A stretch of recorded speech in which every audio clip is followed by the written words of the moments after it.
마태복음 5장 9절입니다. 화평케 하는 자는 복이 있나니 저희가 하나님의 아들이라 일컬음을 받을 것이며. 오늘 우리가 본 본문 9절에 있는 화평케 하는 자, 우리 일반적으로 기대하는 그 적당한 타협이나 혹은 무마시켜서 그 말썽이 일어나지 않도록 하는 그런 소극적인 내용을 다루고 있는 것이 아닙니다. 여러 번 강조한 바와 같이 이 마태복음을 쓰고 있는 이 저자 마태는 당시 유대인들이 가지고 있는 거짓된 신앙을 지금 공격하고 있는 것입니다. 그래서 참다운 하나님의 자녀된 증상이 뭐냐 하는 것입니다. 그 심령이 중생함을 얻고 하나님의 백성이 된 참다운 그 심령의 상태는 이 화평케 하는 것이 커다란 증상으로 나타난다 이거죠. 이때 말하는 화평은 조금 전에 말씀드린 바와 같이 어떤 분쟁이나 다툼을 무마시키는 이런 현상의 문제를 꿰매고 덮는 문제가 아니고 싸움이 일어나는 근본적인 문제가 해결된 자를 말하는 것입니다. 그러니까 싸움이 일어나는 이유가 뭐냐 할 때 마태의 지적을 우리가 추적해 보면 이 화평케 하는 자라는 말 속에서 싸움을 일컫는 것이죠. 화평케 하는 자라는 것이 하나님의 자녀된 증상이라는 것이 지적하는 바는 우리 모두가 하나님의 참다운 백성이요 그의 진정한 그 백성으로 거듭난 심령을 갖고 있지 않을 때는 싸울 수밖에 없는 존재다 이겁니다. 전쟁을 일으키는 존재다 이거죠. 어떤 이유에서 그 전쟁이 발생하느냐? 이 마태복음 전체의 사상을 꿰뚫어 보면, 그리고 마태가 지적하려는 또 공격하려는 대상들을 보면 그것이 언제나 우월감에서 나온다는 것을 알게 됩니다. 누가복음 18장에 가시면 복음서가 공통되게 지적하는 당시 유대인들의 신앙적인 잘못의 전형이 나옵니다. 누가복음 18장 9절입니다. 또 자기를 의롭다고 믿고 다른 사람을 멸시하는 자들에게 이 비유로 말씀하시되 두 사람이 기도하러 성전에 올라가니 하나는 바리새인이요 하나는 세리라. 바리새인은 서서 따로 기도하여 가로되 하나님이여 나는 다른 사람들 곧 토색, 불의, 간음을 하는 자들과 같이 아니하고 이 세리와도 같이 아니함을 감사하나이다. 나는 일회에 2번씩 금식하고 또 소득의 11조를 드리나이다 하고 세리는 멀리 서서 감히 눈을 들어 하늘을 우러러보지도 못하고 다만 가슴을 치며 가로되 하나님이여 불쌍히 여기옵소서 나는 죄인이로소이다 하였느니라. 내가 너희에게 이르노니 이 사람이 저보다 의롭다 하심을 받고 집에 내려갔느니라. 무릇 자기를 높이는 자는 낮아지고 자기를 낮추는 자는 높아지리라. 여기 나타나는 바리새인, 나는 저 사람과 다릅니다. 나는 저 사람과 다릅니다. 나는 죄를 짓지 않았습니다. 그러나 나는 종교심이 많습니다. 쟤는 그렇지 않습니다. 이게 뭐의 잘못이냐? 이 우월감과 열등감이, 우월하다는 것과 열등하다는 것이 우월한 자로 하여금 열등한 자를 공격하고 피해를 입히는 일을 정당화한다는 사실입니다. 인류 역사를 보십시오. 인류 역사는 뭐 전쟁의 역사인데 그 전쟁을 일으키는 모든 이유가 뭐냐 그러면 우월감입니다. 힘에 의한 우월감이죠. 그러나 또 자세히 들여다보면 힘만의 우월감이 아닙니다. 일본은 아직도 우리나라나 중국에 대하여 과거사를 사죄하지 않고 있습니다. 그런데 독일은 사죄했습니다. 왜냐하면 독일이 그 범죄한 이웃 나라들은 지금 독일과 동등한 힘이나 문화나 지성적인 대등한 차원에 와 있고 일본은 우리와 중국이 자기네보다 아직 열등하기 때문에 그러는 겁니다. 사죄할 수 없죠. 사죄한다는 것은 대등해야 일어나는 행동입니다. 이게 우월하고 열등한 우열의 차이가 있을 때는 용서를 구할 수가 없습니다. 일본 사람들은 학자까지 자기네가 그 서양 사람에 가장 가깝다고 생각을 하고 그렇게 그 서구에 대한 뭐랄까요, 그 추종과 그 한없는 열등감 속에서의 그 사모함이 있습니다. 우리는 안 그런가요? 우리도 그렇죠. 그 제일 부끄러운 게 뭐냐면 여러분 애들이요, 그 옷에 USA 이런 거 찍힌 거 입고 다니는 거 대단히 창피한 겁니다. 영어 문이 있는 옷 같은 거 입으시면 대단히 창피한 겁니다. 그 민족적 차원에서 대단히 자존심 상하는 건데, 게다가 또 그 애들 긴 바지 끌고 다니는 것도 대단히 창피한 거거든요. 그게 미국 흑인 빈민가에 사는 애들이 바지가 없어서 아버지 옷 입고 나와서 생긴 패션인데, 그거 흉내내거든요. 그러니까 뭐 일본 사람이 우리나라에 사과할 리가 없죠. 상대가 안 되니까. 우리나라 텔레비 프로는 다 일본 거 따온 거고요.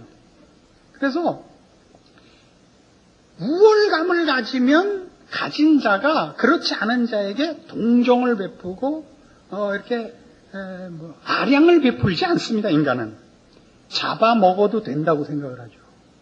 그게 성경 안에서는 어떤 사건으로 대표되어 있느냐면 다윗의 범죄입니다. 다윗은 구약 인물 중에 그 손꼽히는 인물 아닙니까? 아브라함, 모세, 다윗, 이렇게 3대 인물입니다. 신약을 시작하는 데서 등장하는 인물은 아브라함과 다윗이 구약의 대표자로 등장할 정도로 유명한 사람입니다. 그리고 우리가 그의 생애를 봐도 신앙적으로 그를 따를 사람이 없게 대단한 사람입니다. 하나님 마음에 든 사람입니다. 그는 어려서 전쟁에 나갈 수 없는 나이 때 전쟁터에 나간 형들을 찾아왔다가 블레셋 장군 골리앗 앞에 맨몸으로 물맷돌 5개 들고 서서 적장을 쳐 죽인 자요. 구국의 영웅이 되었으나 사울 왕의 미움을 받아서 쫓겨다닙니다. 어디까지 쫓겨가냐면 적국인 블레셋에까지 쫓겨가고 미친 척해서 간신히 그 호구를 벗어나는 그런 어려운 망명생활을 하지만 사울 왕을 향하여 적대 행위를 하지 않습니다. 그가 나중에 사울 왕이 죽고 이제 그 이스라엘의 왕이 되어서 주변의 적국들을 다, 이스라엘을 위협하던 나라들을 다 이제 또 정복을 합니다. 그리고 밧세바 사건을 일으킵니다. 우리가 다윗의 생애를 보면서 놀라는 것은 그가 어려웠을 때, 신앙적인 시련을 받고 있을 때 범죄하는 것이 아니라 형통해지고 모든 성공을 획득한 후에 범죄한다는 사실입니다. 그래서 그의 범죄의 성격이 뭐냐 할 때 나단 선지자가 와서 한 지적이 대단히 의미심장합니다. 다윗의 범죄를 지적하기 위해 나단 선지자가 이런 예를 듭니다. 어떤 동네에 부자가 있는데 소와 나귀와 양이 무수히 많은 부자입니다.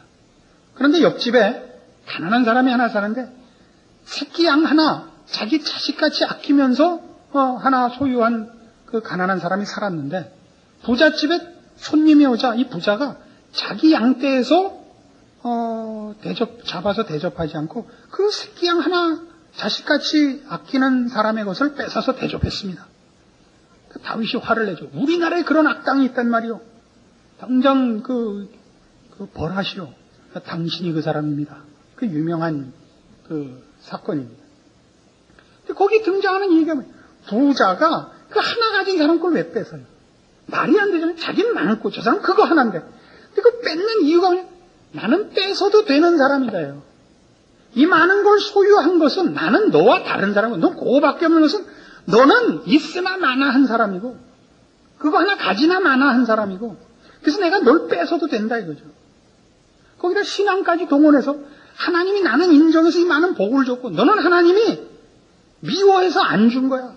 그러니까 그 하나님의 심판의 손길을 내가 대신 하겠어 식으로 밀고 오면 그 다음에 무슨 방법이 없게 되는 겁니다. 다윗이 그 실수를 하는 겁니다. 다윗이 그가 지킨 신앙적인 모든 정당한 행위들, 그의 인내, 그의 겸손, 그의 충성, 하나님만 바라보는 열심, 이런 것들이 결국 나중에 뭘로 삐져나왔냐면 나는 나 하고 싶은 걸 해도 돼로 나와버렸단 말이에요. 그래서 인류가 겪는 모든 전쟁과 싸움, 다툼의 배후엔 뭐가 원인으로 존재하느냐? 이 우월감이 존재하는 겁니다. 나는 너에게 피해를 줘도 된다. 난 그럴 권리와 자격이 있다 이겁니다. 여러분, 인도를 점령한 영국은 물론 우리 개신교 국가입니다. 그러나 인도가 기독교를 받아들이지 않았고, 인도네시아를 식민지로 삼았던 네덜란드는 이 지구상에 있는 나라 중에 유일하게 개신교가 국교인 나라입니다. 구교가 국교인 나라는 많아도 신교가 국교인 나라는 네덜란드 하나입니다. 그러나 인도네시아가 예수를 믿지 않습니다. 왜 그랬어요? 저들을 착취했기 때문입니다. 그 착취한 거는 사람이 사람에게 할 수 없는 식으로 착취를 했습니다. 자라날 때 뇌의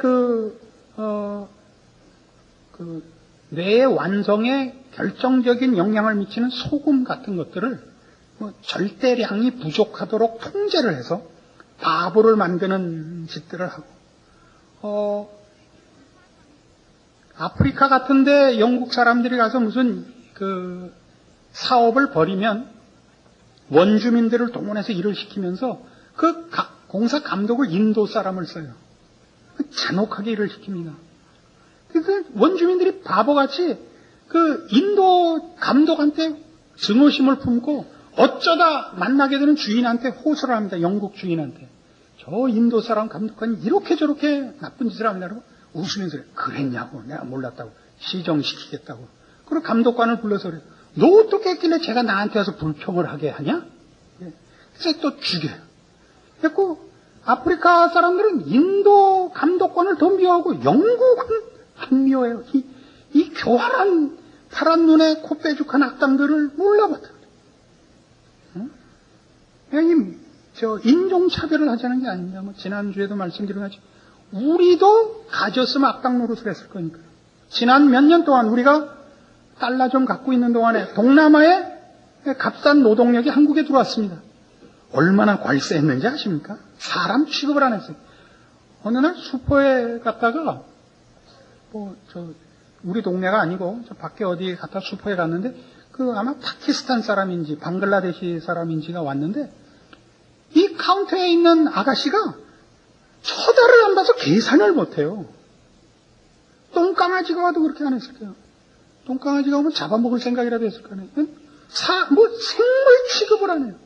우리가 인도네시아나 태국 같은 데 현지 공장을 만들어 놓고 현지인들 쓰면서 얼마나 못되게 굴었는지 이런 것 많습니다.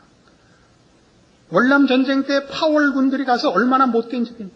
인간이 가지는 범죄의 배후에 최고의 원인이 우월감이 있다니까요. 가짜는 우월감. 우월감은 대단히 웃기는 거예요. 무슨 눈이 조금 크다.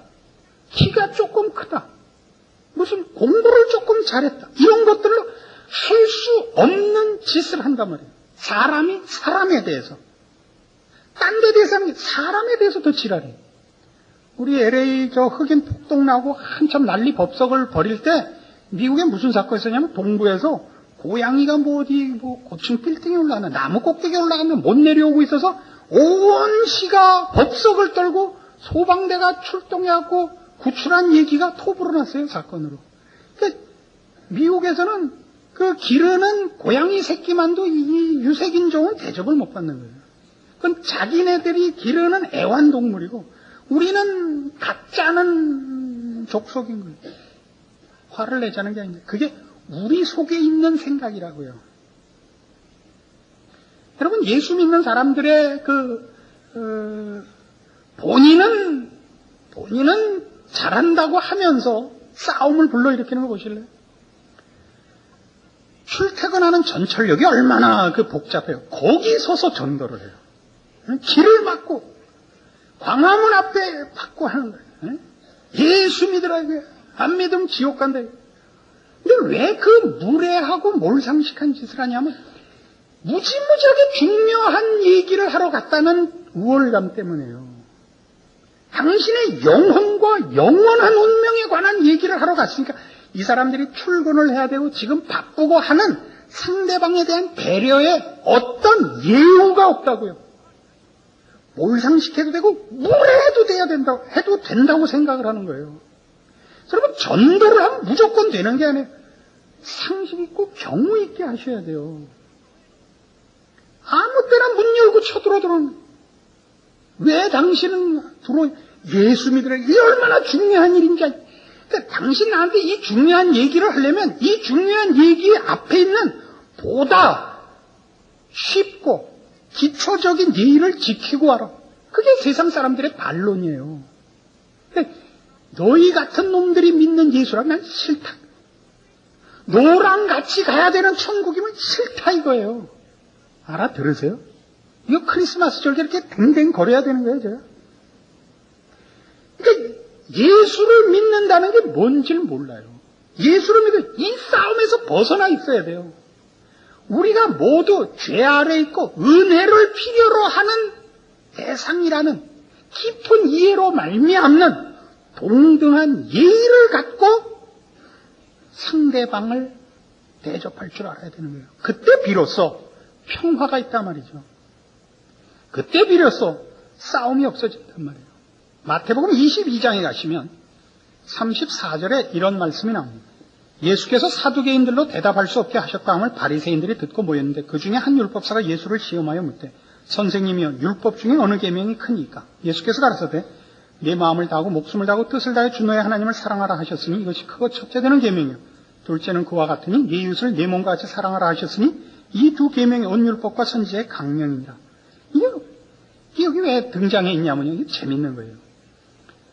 바리새인들이 지금 예수님을 인정하지 않고 있습니다. 그런데 당시에 많은 유대인들이 예수를 추정하고 있습니다. 그러니까 와서 자꾸 찝쩍거리는 거예요. 그래서 이 청중이 쫓아다니는 이 예수가 쫓아다닐 만한 사람이 아니라는 것을 증명하려고 지금 애를 써요. 그래서 저들의 그 신앙의 내용을 갖고 율법을 갖고 자꾸 찝쩍거리는 겁니다. 그러니까 예수님께 묻죠. 율법 중에 어느 계명이 큽니까? 예수님 대답이 대단히 재밌죠. 하나님 사랑해라. 이웃 사랑해라. 이게 얼마나 사실은 가시도 친 답인지 아시겠어요? 너같이 이렇게 와서 시비 걸지 마라 이거예요. 너희가 대접받았는데 내가 등장해서 너희 식으로 생겨서 내 인기를 끌고 있고 너희 식으로 생겨서 내가 다른 사람들의 그 관심을 끌고 있다는 걸로 와서 시비를 걸고 마음속에 미움을 갖지 마라 이거예요. 그게 율법이다 이 왼수들아. 마태복음 18장으로 가보시죠. 1절에 이렇게 나옵니다. 그때 제자들이 예수께 나와 가로되 천국에서는 누가 크니까? 예수께서 한 어린아이를 불러 저희 가운데 세우시고 가라사대 진실로 너희에게 이르노니 너희가 돌이켜 어린아이들과 같이 되지 아니하면 결단코 천국에 들어가지 못하리라. 그러므로 누구든지 이 어린아이와 같이 자기를 낮추는 그이가 천국에서 큰 자니라. 또 누구든지 내 이름으로 이런 어린아이 하나를 영접하면 곧 나를 영접함이니 누구든지 나를 믿는 이 소자 중 하나를 실족해 하면 차라리 연자 맷돌을 그 목에 달리우고 깊은 바다에 빠뜨리우는 것이 나으니라. 어린아이와 같아져야 된다 하는 건 뭐예요? 어린아이는 가진 자가 아니라는 뜻에서 지금 여기 등장하고 있는 것입니다. 순진하다는 뜻에서 등장하고 있지 않습니다. 애들이 순진하다고 생각하는 건 우리들의 오해입니다. 애들도 어른과 똑같이로 악하고 교활합니다. 짓는 죄의 크기가 작기 때문에 어른들이 그냥 넘어가는 겁니다. 거짓말하는 게 100원어치, 200원어치, 사기치는 게 10원어치, 20원어치이기 때문에 우리가 웃고 넘어가는 것이지 애들의 그 거짓됨과 그 악함은 참으로 끔찍합니다. 그 독사 새끼는 독사가 아닌 줄 아세요? 독사가 처음엔 지렁이였다가 크면서 뱀이 되는 줄 아세요? 아니에요. 그럼 사람 새끼는 그 죄인이에요. 그 새끼가 지금 여러분 같이 이렇게 크는 거예요. 처음부터 그 죄인으로 태어난다고. 우리는 처음엔 지렁이였다가 나중에 뱀이 되고 혹은 막대기가 되고 이렇게 생각을 한단 말이에요. 여기서 말하는 어린아이가 그게 아니라고요. 어린아이는 가지지 않은 자예요. 자기의 필요를 자기가 채울 수 없는 자예요. 남의 보호 아래 있는 자를 말하는 거예요. 그럼 뭘 말해요? 우월감에 젖어 있지 않는 자예요. 그래서 천국 백성의 표도 뭐냐면 이런 어린 소자 하나를 업신여기지 않는 자예요. 어린 소자를 업신여긴다는 거예요. 너는 안 가졌지, 너는 못 가졌지, 너는 못났지라고 심판하지 않는 자를 말한단 말이에요. 그래서 같은 마태복음 25장에 이 마태에 이런 지적이 얼마나 여러 번 강조되고 있는가 보세요. 31절. 마태복음 25장 31절.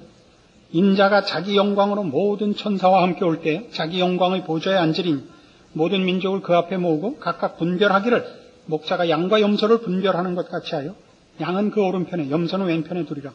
그때 임금이 그 오른편에 있는 자들에게 이르시되 내 아버지께 복받을 자들이여 나와 창세로부터 너희를 위하여 예비된 나라를 상속하라.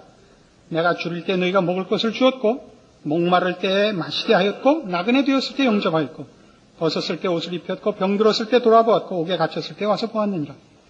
이에 의인들이 대답하여 가로되 주여 우리가 어느 때 주의 줄이신 것을 보고 공개하였으며 목마르신 것을 보고 마시게 하였나이까. 어느 때 나그네 되신 것을 보고 영접하였으며 벗으신 것을 보고 옷 입혔나이까. 어느 때 병드신 것이나 옥에 갇히신 것을 보고 가서 배웠나이까 하리니 임금이 대답하여 가로되 내가 진실로 너희에게 이르노니 너희가 여기 내 형제 중에 지극히 작은 자 하나에게 한 것이 곧 내게 한 것이니라. 그 뒷부분은 그 반대의 경우를 또 설명하고 있습니다. 예수 그리스도께 한 게 뭐라고요? 지극히 작은 자 하나에게 한 것입니다. 지극히 작은 자 하나에게. 지극히 작은 자에게 어떤 말하자면 동정을 베풀고 긍휼을 베풀고 마음을 연다는 것이 무엇을 의미하죠? 여러분 보세요. 한 번은 전철역에서 전철을 기다리고 있는데 젊은 애들이 옆에 있었습니다. 저쪽에서 이제 하나 들어오고 이쪽에서 가운데 그 차가 들어오죠. 이렇게 저쪽에서 오고 이쪽에서 오고 꼭 부딪혀 보이죠. 사실은 옆길로 가지만 아슬아슬하게 레일을 따라서 이 왼수들이 한다는 소리가 부딪혀라 부딪혀라 부딪혀라요. 그걸 확 밀었어야 되는데 그때 참지 말고. 애들은 그게 뭘 의미하는지 모르죠. 부딪혀서 일어나는 사건의 재미만 알지. 그게 부딪히면 그게 전철 그 선로가 파괴되고 여기 파괴돼서 고치고 이러면 얼마나 많은 사람들이 생업에 피해를 주는지. 생업에 거기서 다치고 부상하고 그러면 거기 얼마나 많은 사람들이 연루되어서 말하자면 학교 다니던 걸 포기하고 뭐 어디 일하러 나가야 되고 뭐 이런 게 연결되는지 모르죠. 재미죠. 영화 장면을 보세요. 부딪혀라 부딪혀라. 우리가 누구 불쌍한 사람 보거나 누가 뭐 어떻게 불이 났거나 그러면 지금은 여러분 그런 것보다 울고 그러시는 경우 없어요. 수해를 당했다. 불이 났다. 그게 뭘 의미하는지 알죠. 잘 데가 없고 흩어져서 당분간 살면 그 형제들 집에 가서 뭐 어떻게 해요. 그냥 인상을 쓰면서 와서 주무세요. 그렇지만 그 관세를 받고 가서 새우잠을 자야 되고 밥 먹을 때 그놈의 형님네 형수가 숟가락 딱딱 놓는 밥 얻어 먹어야 되고 그런 걸 아는 거란 말이에요. 그게 그래요 안 그래요? 그거예요 지금. 누가 궁핍할 때 외도 그게 뭔지 아는 게 그 처지와 내 처지가 같은 거예요. 얘는 못나서 그 처지에 있고 나는 잘나서 이 처지에 있지 않다는 걸 아는 데서부터 그게 지극히 어린 소자, 지극히 여기는 작은 자 하나에게 손이 나가는 거예요. 뭘 기준으로 해서? 죄를 기준으로 해서. 인간이 뭐라는 걸 아는 차원에서, 은혜를 필요로 하는 차원에서, 우리가 똑같다는, 평등하다는 차원에서, 우리가 서로 나눠주는 것은 그게 무슨 어떻게 해결의 실마리가 안 되죠. 내용도 아니고 방법도 없어요. 오직 하나님의 은혜를 필요로 하는 그런 우리 모두 똑같은 처지에 있다는 것을 아는 차원에서 저 사람의 처지는 나나 무슨 우열의 개념에서 비교할 게 없다는 걸 아는 거죠. 여기에서 평화가 일어나는 것입니다. 예수님께서 이렇게 찾아오시죠. 에베소서 2장에 의하면 에베소서 2장 11절입니다. 그러므로 생각하라. 너희는 그때 육체로 이방인이요 손으로 육체 행한 할례당이라 칭하는 자들에게 무할례당이라 칭함을 받는 자들이라.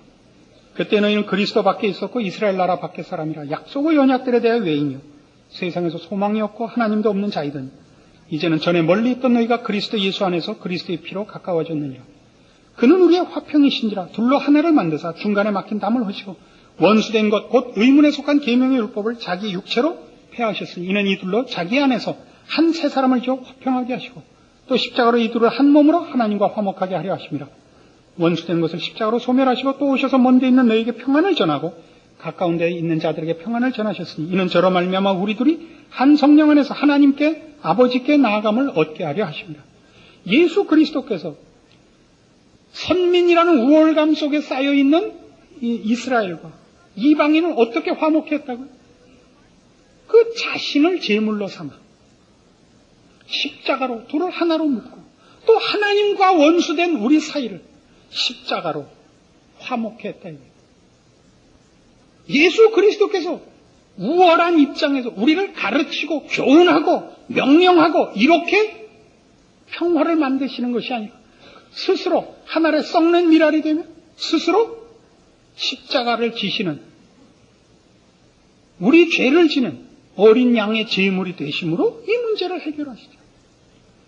예수님께서야 비교할 수 없이 우월하시죠. 우리 앞에서 권위와 위엄과 권세를 가지고 뭐라 그러셔도 우리가 할 말이 없죠. 그러나 평화가 어떻게 나왔다면 하나님이 우리를 사랑하시고 예수님이 우리를 사랑하사 우리를 동등하게 취급하시는 겁니다. 그래서 화평케 하는 자는 복이 있다는 얘기는 다른 것 아닙니다. 우리가 주님의 명령을 따라 아무든지 나를 따르려거든 자기를 부인하고 자기 십자가를 지고 나를 쫓을지니라 와 같이 사람 사이에 필요한 것이 무엇이냐 할 때 하나님의 은혜를 입는 것이라. 우리에게 무슨 차이가 나는 것이 아무것도 없다. 우린 다 죄 아래 있고 불쌍한 존재라는 것을 인식하여 나를 다른 사람 위에 앉히려 하지 않고 상대방의 처지를 불쌍히 여기며 그 처지가 내 처지와 방불한 것을 아는 자리에서 하나님의 은혜를 구하는 자리에 설 때 그게 화평케 하는 자입니다. 그리고 이것은 구원을 얻은 중생한 심령만이 가지는 증상이다 이겁니다. 이것이 없다면 아까 서두에 인용된 바와 같이 나는 죄와 다릅니다. 나는 일주일에 금식을 2번이나 하고 11조를 내고 난 토색하지 않습니다. 난 거짓말하지 않습니다. 난 사기치지 않습니다. 죄는 그렇습니다. 이렇게 나오게 된단 말이에요. 모든 싸움이 거기 있다니까. 서구 사회가 저렇게 몰락하게 된 이유가 어디 있습니까? 인간이 무엇인지, 자기네가 받은 은혜가 무엇인지 모르는 데 있습니다. 오늘날 우리가 해야 되는 일이 뭐 있습니까? 저들의 우월감에서 비롯된 행동들에 의한 상처, 그 열등감을 만족시키려는 발버둥을 벗어나는 데 있습니다. 서구 사회를 부러워하고 저들의 삶의 모습을 부러워하지 마십시오. 예수 그리스도를 믿고 하나님의 백성된 참다운 인간의 모습을 추적하고 그 완성을 향하여 여러분에게 허락된 구원을 제대로 인식하고 그 내용을 채우려 할 때 여러분은 바로 하나님의 자녀요 온 우주 만물을 통치하시는 이의 백성으로서 참다운 복과 자랑과 특권을 누리게 되실 것입니다. 인종의 문제가 아니고 국가의 문제가 아니고 환경의 문제가 아닙니다. 여러분이 얻은 구원이 얼마나 복된 것인가, 그리고 여러분이 어떻게 살아야 하는가, 하나님의 백성으로 어떤 신앙의 행동과 원칙과 내용과 목표를 가져야 되는가, 성경 말씀을 기준으로 하여 제대로 된 결심과 분별과 실천이 있기를 바랍니다. 기도하십시오. 하나님 아버지 은혜를 감사합니다. 하나님의 백성 되었다는 것은 참다운 인간에 대한 이해요, 하나님의 자녀된 복을 인식하는 것이요, 그리고 이제 쓸모있는 인생이 되는 것입니다. 우리들만이 유일하게 세상에 빛이고 소금이며 거기 진리와 생명과 화평과 복을 가져올 수 있는 사람입니다. 이런 하나님의 자녀가 되게 하여 주시옵소서. 우월감과 열등감의 싸움에 뛰어들지 말게 하시고 자랑과 상처와 전쟁과 다툼에서 우리를 벗어나게 하시고 오직 주의 크신 이름을 뒤쫓는 십자가를 지는 복된 신앙에 충성이 있게 하여 주시옵소서. 예수님 이름으로 기도합니다. 아멘. 예수 그리스도의 은혜와 하나님 아버지의 극진하신 사랑과 성령님의 교통하심이 이제 주를 뒤쫓아 자기를 부인하고 십자가를 지고 주를 따르기로 약속하고 돌아가는 주의 사랑을 입은 심령들 위해 영원토록 함께 있을지어다. 아멘.